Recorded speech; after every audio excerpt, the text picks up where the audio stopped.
Beirut, Lebanon, explosions as the Israeli Defense Forces retaliate against that deadly strike of the other day in the Golan Heights.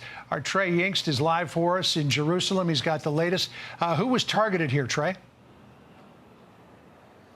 Yeah, John, good afternoon. Right now, we're gathering information following a massive explosion in southern Beirut. We understand, according to the Israeli military, this was an airstrike targeting a Hezbollah commander that the Israelis say is responsible for the deaths of those 12 children and teens in Majdi al-Shams in the northern part of the Golan Heights on Saturday. Remember, this is how all of it began over the weekend.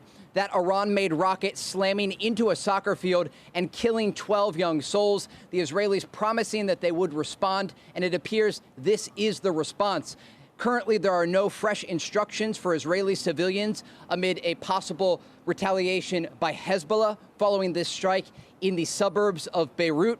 But we should note we are getting initial statements from senior Israeli military leadership, including Israel's defense minister Yoav Gallant, who just moments ago tweeted out, quote, Hezbollah crossed the red line. Now, I've been speaking with Israeli officials throughout the past 2 days, trying to get an understanding of the thought process about how the Israelis would plan to respond to that rocket attack on Saturday that killed those 12 people. The top officials we were talking with explained that both the prime minister and the defense minister traveled to the northern part of the Golan Heights in this Druze village of a population of about 11,000 people. And when those two top leaders were there, it was a very emotional moment for them. They mourned with the community of Druze individuals. This is an area that is controlled by Israel, but is not formally part of Israeli territory under international law. But it was a moment of what, again, the defense minister is describing a red line that was crossed. Earlier today, Hezbollah was continuing rocket and drone attacks into northern Israel. They actually killed one civilian, and it really illustrates the picture of how violent this group is and how often they've been attacking northern Israel since October 8th, firing thousands of rockets into the northern part of this country. But again, what we can report at this hour, there has been an Israeli airstrike in the suburbs of Beirut, Lebanon, targeting a senior Hezbollah commander that the Israelis say is responsible for that rocket attack that killed 12 young souls in the Druze village of Majdi al-Shams on Saturday. John?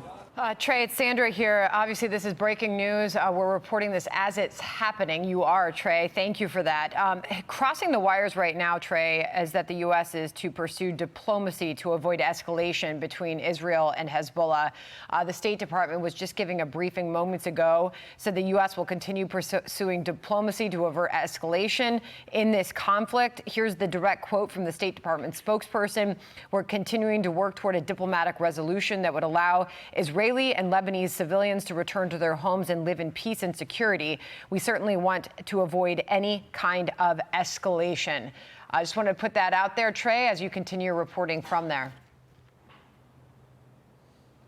It's a little late for that statement, and over the past nearly 10 months, Hezbollah has been directly involved in this fight, launching attacks toward Israeli population centers.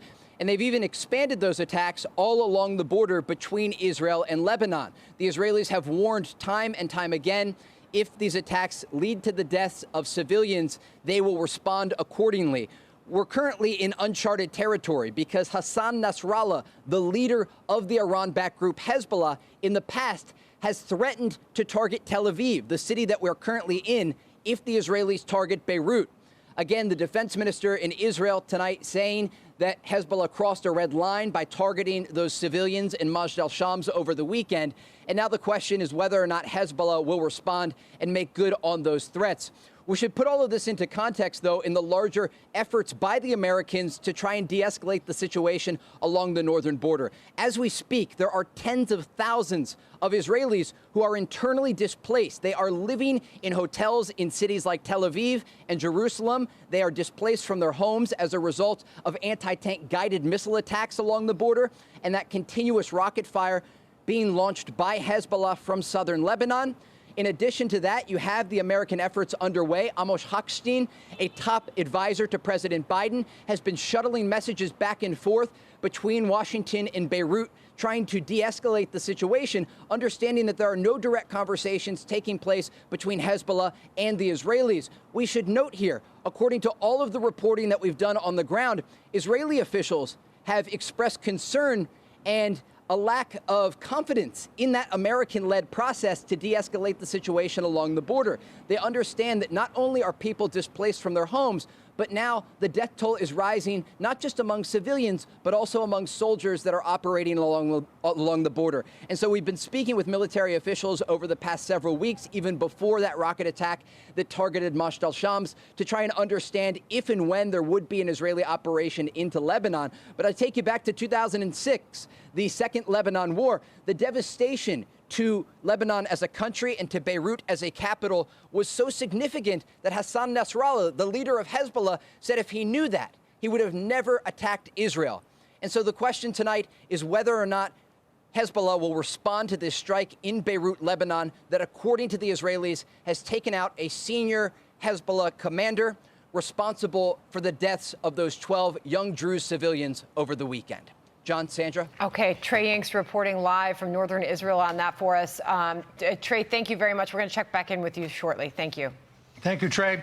I'm Steve Doocy. I'm Brian Kilmeade. And I'm Ainsley Earhart. And click here to subscribe to the Fox News YouTube page to catch our hottest interviews and most compelling analysis.